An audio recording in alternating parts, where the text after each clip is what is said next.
É meio óbvio que o Dragon Ball GT é um grande divisor de águas dentro do fandom de Dragon Ball. Uns gostam e outros odeiam, principalmente depois da saga do Super, que trouxe uma nova continuação do Z e meio que refez a cronologia após Dragon Ball Z. Então é válido dizer que o Dragon Ball GT é um pouco mediano sim, porém é meio injusto de desmerecer o GT como se ele não tivesse nada de bom para oferecer e fosse apenas um surto coletivo. E isso não vai alterar os erros do GT, mas vale muito trazer esse outro lado pro canal. Por isso, hoje eu trago para vocês aqui algumas qualidades de Dragon Ball GT.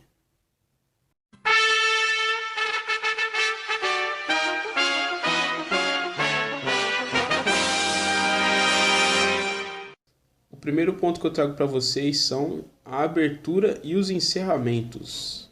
Eu nem preciso dar muitos detalhes da abertura, né? É só uma das melhores e mais bonitas aberturas de todos os animes. Isso se tornou um ponto já manjado quando se trata de mostrar o lado bom do GT. Por isso, nesse vídeo eu vou estar dando mais destaque para os encerramentos, que aqui no Brasil vieram um pouco confusos, porque eles vieram todos sim, só que sempre com a mesma música do primeiro encerramento, que no original não é assim.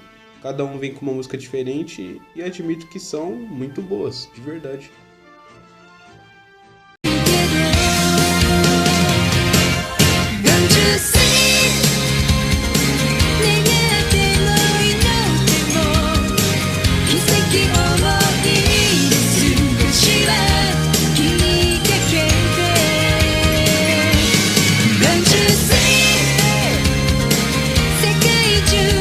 O segundo ponto é a personalidade do Vegeta.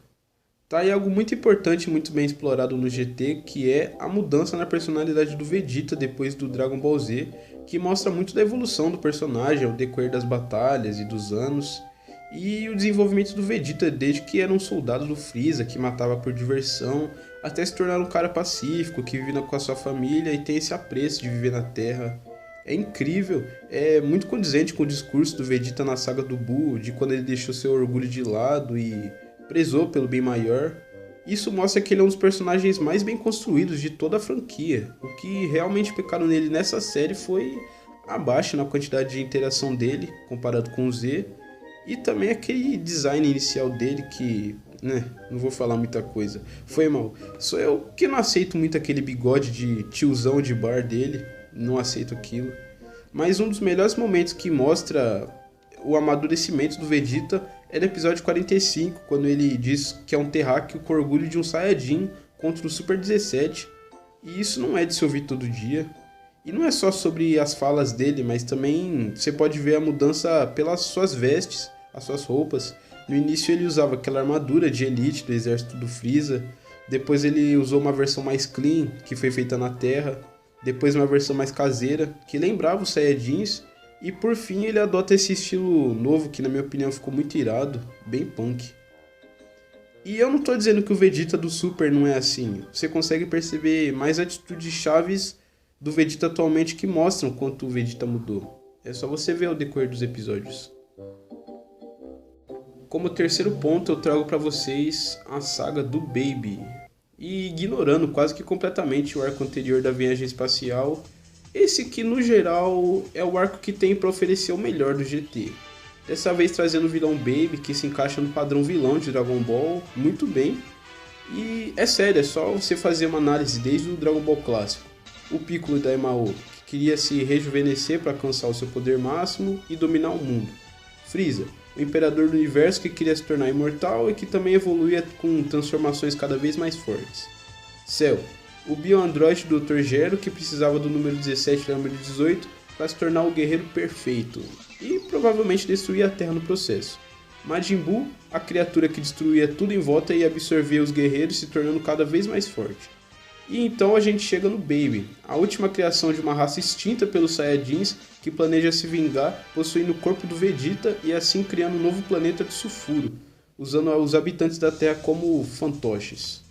De cara você vê que é um vilão bem interessante, exceto pelo nome, e como dito antes, ele entra em um certo padrão, pois começa com uma forma meio simples, fraca, mas vai evoluindo exatamente como um parasita no corpo das pessoas, começando com o Trunks, depois o Goten, Gohan e por fim o Vegeta, onde ele consegue o máximo de seus poderes e sem falar que ele tem o controle da maior parte da população por causa das suas larvas.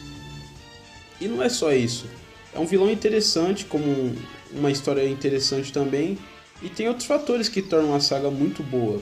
Temos lutas legais como a do Goku contra o Baby, ou do Gohan contra o Goten, o Gohan contra o Vegeta, o Ubi contra o Baby, e cenas marcantes e emocionantes como a despedida do Majin Buu se fundindo com o Ubi, ou a morte do Piccolo, e é claro, o surgimento do grande Super Saiyajin 4, que tem tudo a ver com a trama do arco.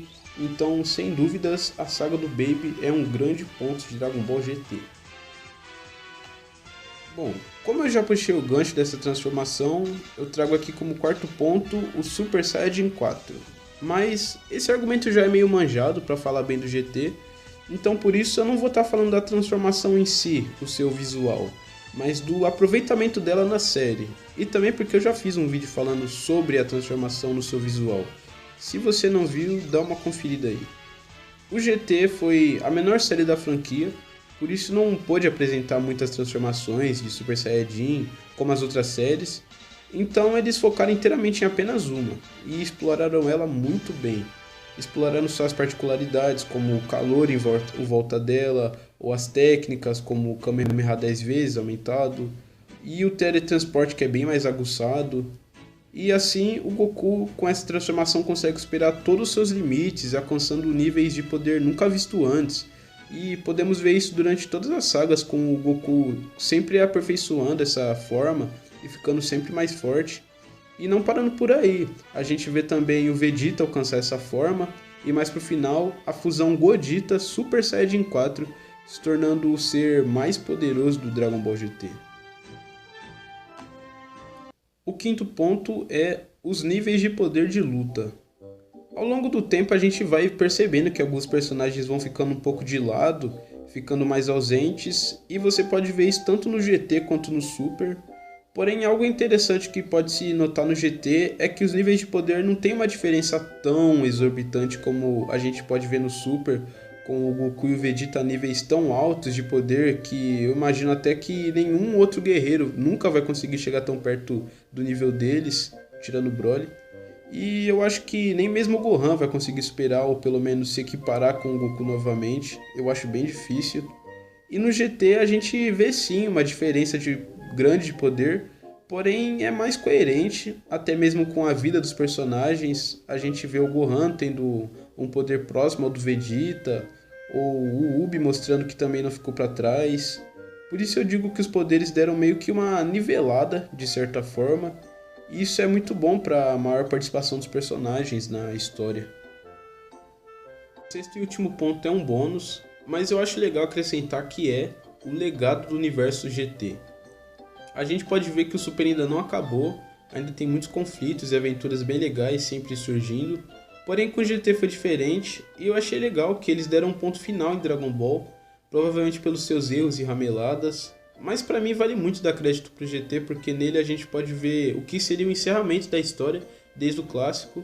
Bom, é o fim da jornada do Goku e seus amigos e ela não simplesmente acabou e ficou por isso mesmo, mas eles fecharam completamente um ciclo e começaram outro, que no caso seria aquela cena de 100 anos depois, onde a gente pode ver os descendentes do Goku e do Vegeta e muito das influências das suas batalhas e aventuras, o seu legado, né? E como se estivesse puxando um gancho para uma próxima jornada, ou simplesmente que toda a história estaria recomeçando, e isso foi mostrado de uma forma muito satisfatória. Então é isso, pessoal, esses foram os pontos positivos de Dragon Ball GT. Eu quis mostrar esse outro lado para vocês e não só as críticas que a gente já conhece muito bem. A gente sabe que o GT foi meio nota 6, assim, mas eu deixo avisado que isso aqui não foi pra dizer que o GT é melhor que o Super, ou que o GT é um anime bom. Foi só pra ver o lado bom das coisas. Inclusive, eu acho sim o Super um pouco melhor, mas é minha opinião. Mas e vocês? Se vocês tiverem algum ponto pra acrescentar, ou se até discorda de alguma coisa que eu disse aqui, comenta aí, deixa o like se você curtiu esse vídeo. E não esquece de se inscrever e acompanhar os próximos vídeos do canal. É isso, valeu, falou e é nóis.